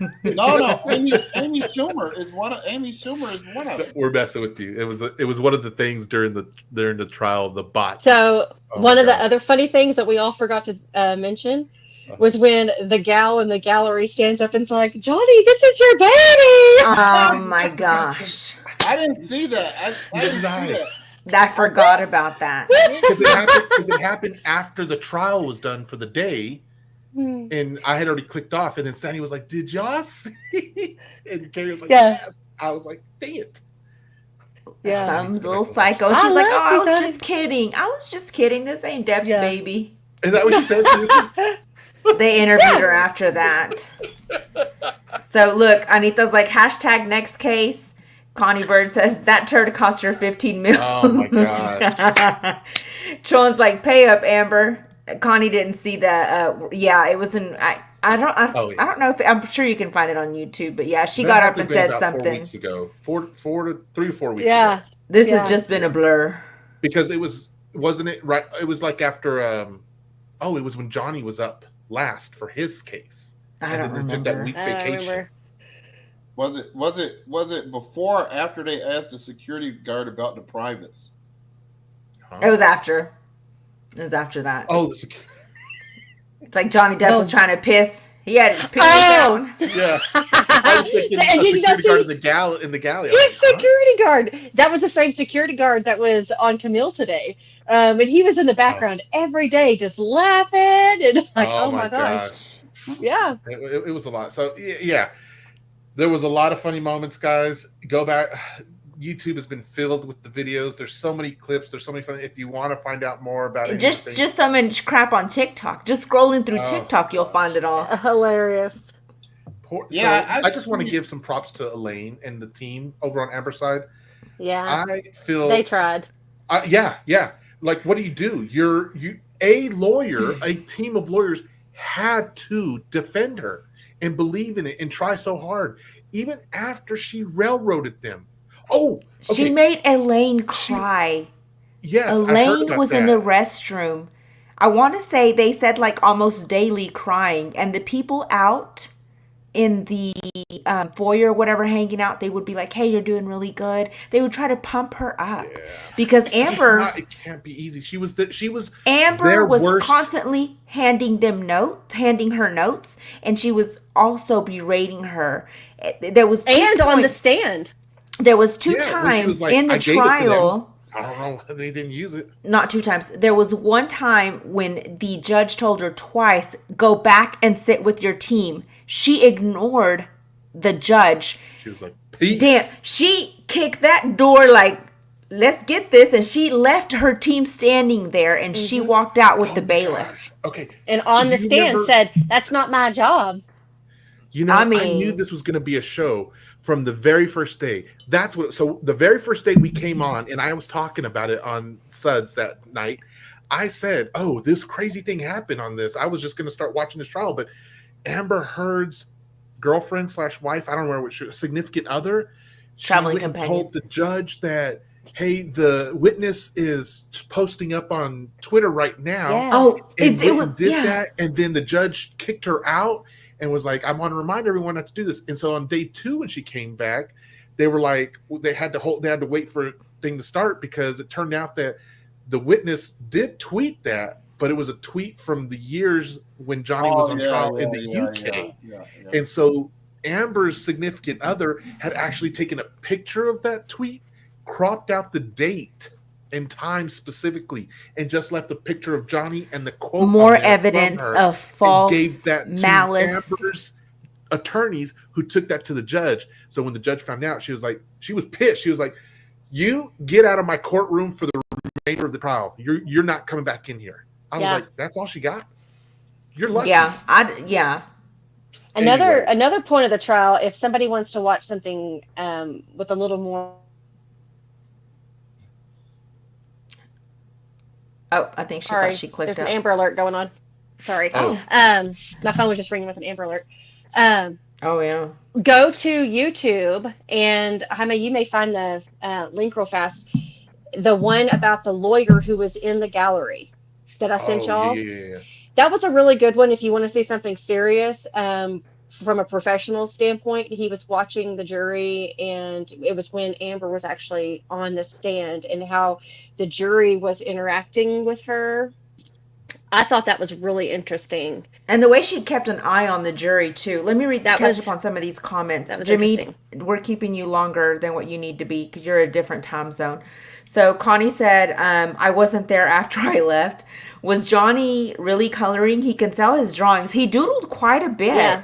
Yeah, he really was.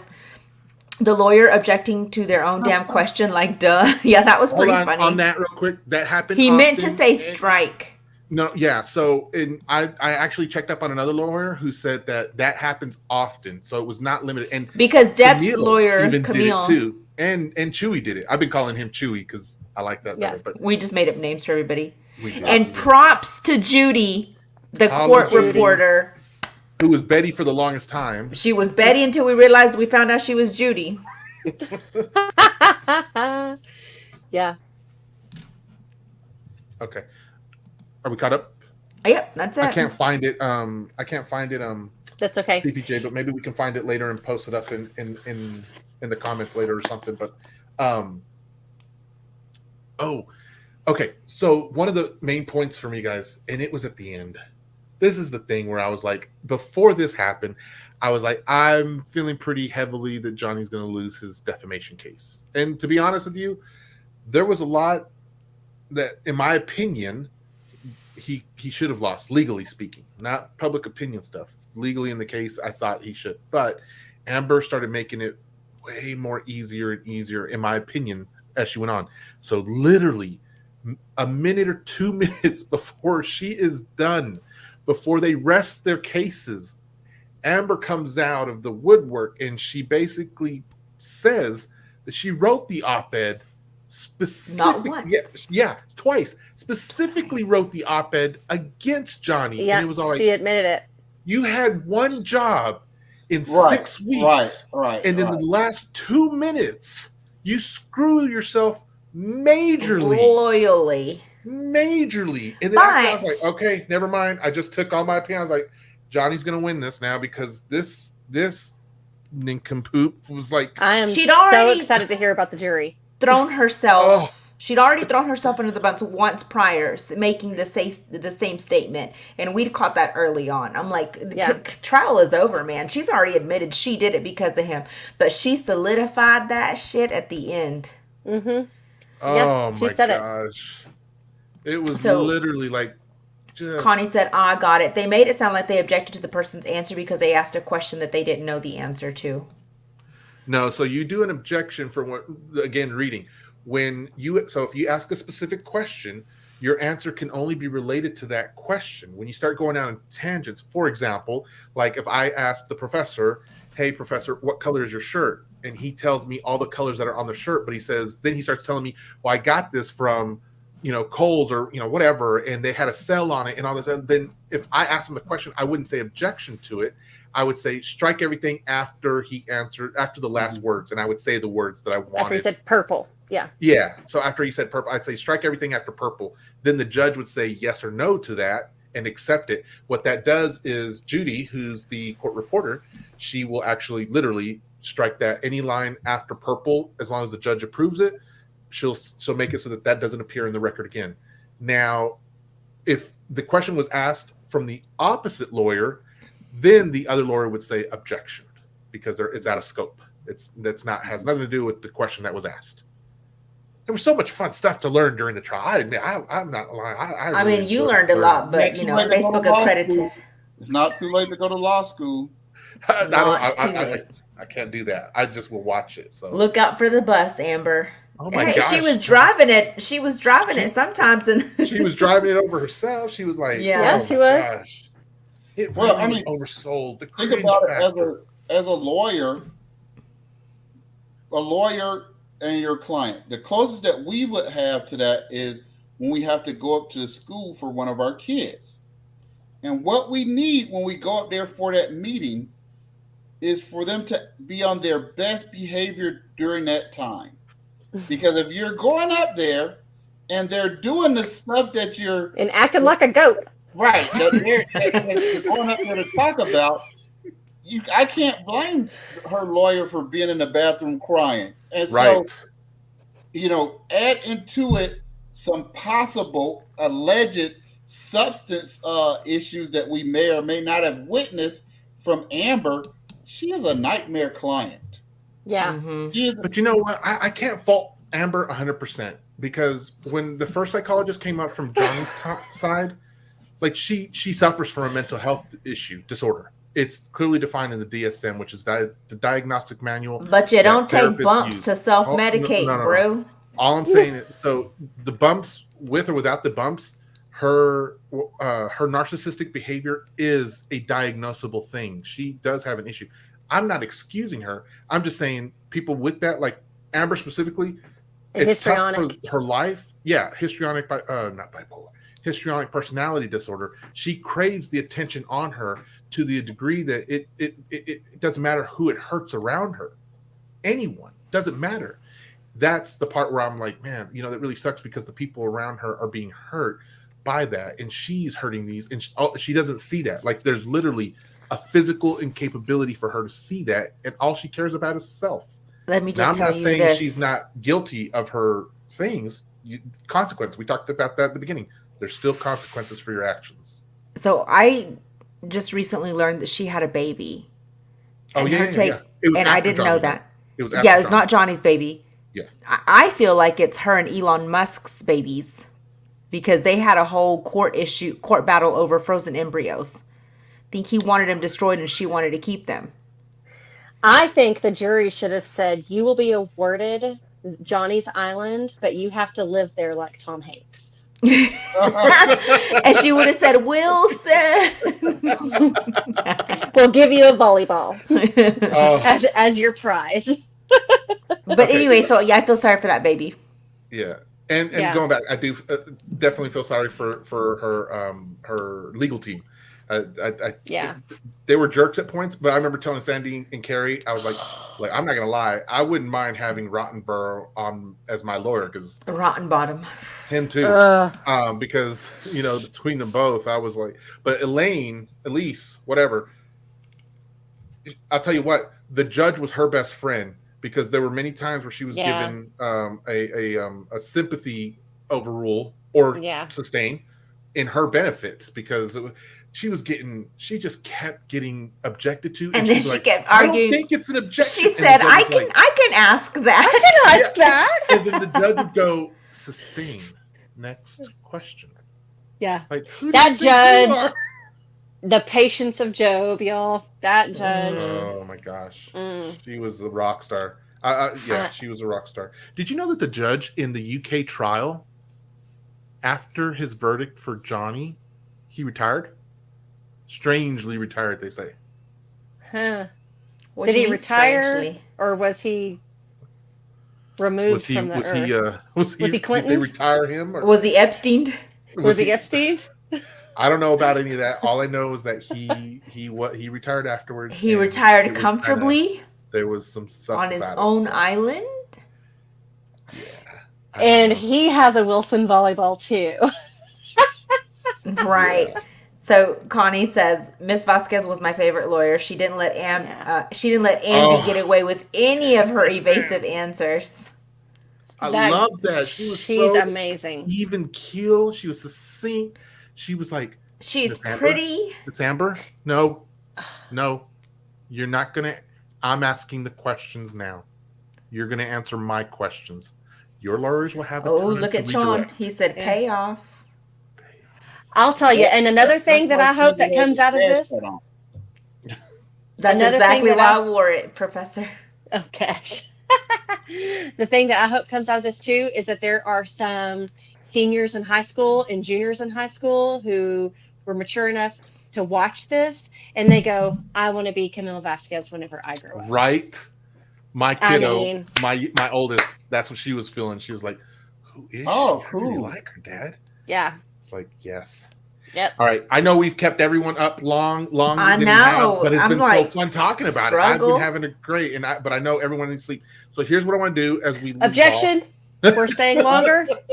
I can stay all night because I love talking. But to be respectful, here's what I want to do: is I would like to give everyone, or at least the professor and Carrie, some time to kind of, kind of spot out something that they want to, whatever you want to do. I know Carrie has some, CPJ has some stuff we were talking about earlier. I hope she's going to say something about it now, but not okay. But either way, I still want to give y'all, like we normally do, just time to say something for everyone here. So we'll start with you, Professor. I just wanted to say thanks for kind of keeping me updated on this trial.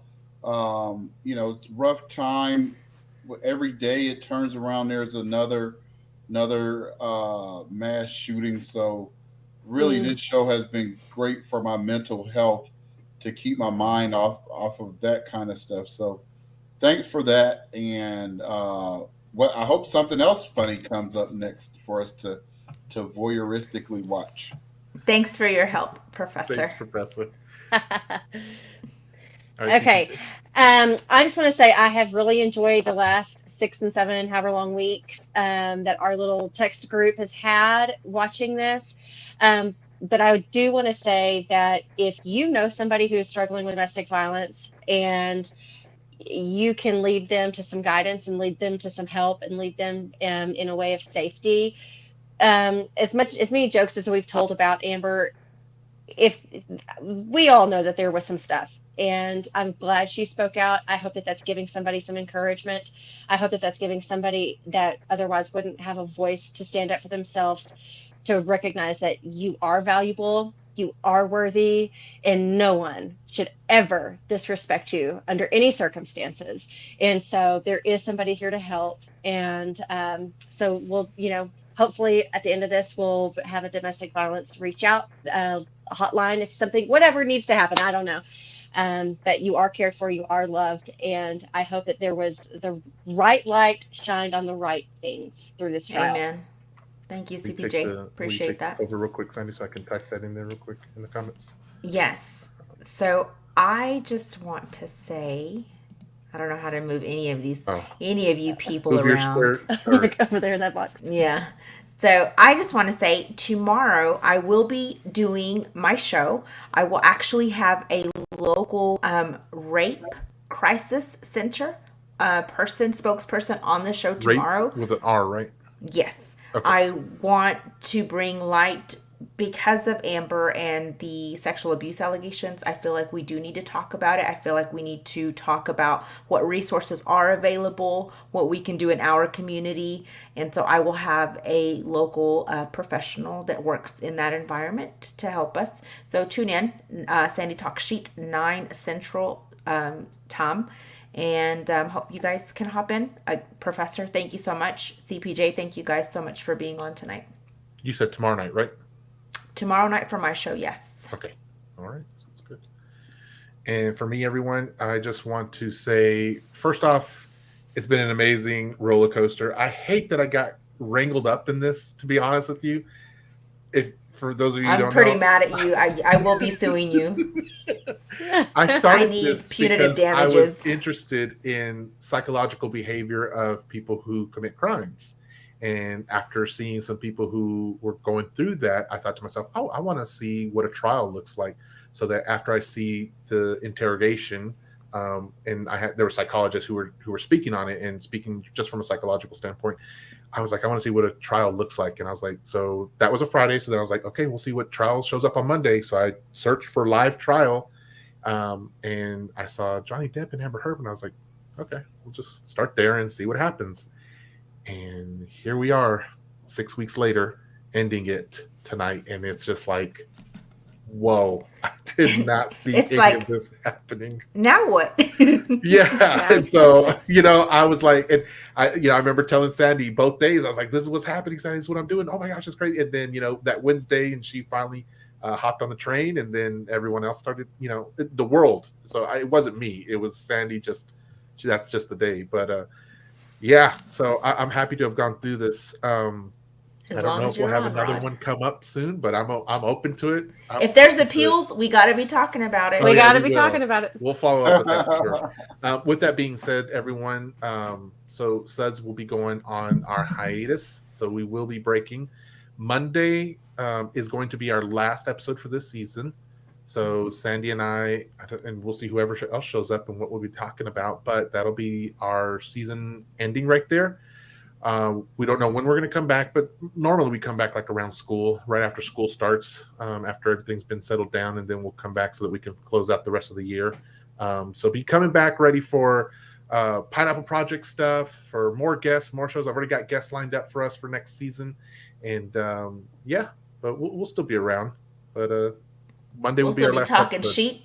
And then, Sandy will definitely be doing that, so I'm excited that we're there. I hope I get to show up tomorrow night, Sandy. You haven't told me if I'm allowed on or I not. did tell you, and you said you were free. We talked about it. You looked at your calendar. You're not baking.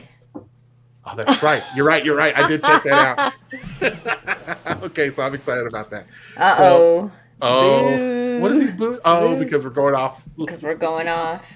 Hey, we got to recharge our batteries. We need to be, fully ready. We got to be fresh. Yeah, but for us listeners, it's really hard when we are excited to be here on Mondays and Wednesdays and whatever days y'all come back with.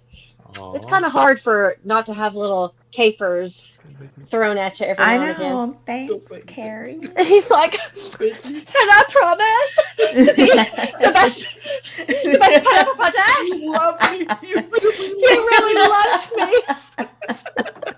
All right, CPJ, Professor, Sandy, everyone else out there. Hope y'all have a great night. Come hang out over at Sandy Talk Sheet tomorrow night, 9 p.m. Central Standard Time.